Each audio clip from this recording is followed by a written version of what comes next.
ডাক পাওয়ার সঙ্গে সঙ্গে বড়দা সেই অর্ধেক ক্রিম মাখা মুখ অবস্থায় ঠাকুরের সামনে আসলেন। আপনি দেখেছেন পিতৃদেব? তো তখন বললেন, কি অবস্থা তোমার, মুখে এই অবস্থা? তা বললেন, আপনি যে ডাকলেন, দেখুন পিতৃ আদেশের কথা আমরা রামায়ণে পড়েছি।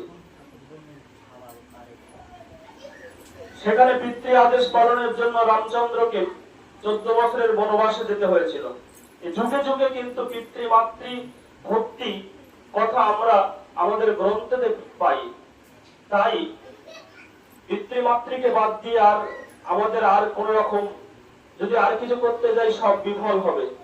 তাই আমাদের গৃহ দেবতাকে পূজা করার পর, সকাল সন্ধ্যা প্রার্থনা ইষ্টভূতির পর আমাদের পিতামাতাকে যদি আমরা শ্রদ্ধা করে প্রণাম করি, সবচেয়ে বেশি খুশি হন আমার ঠাকুর, যিনি আমার জীবন পথের সারথী।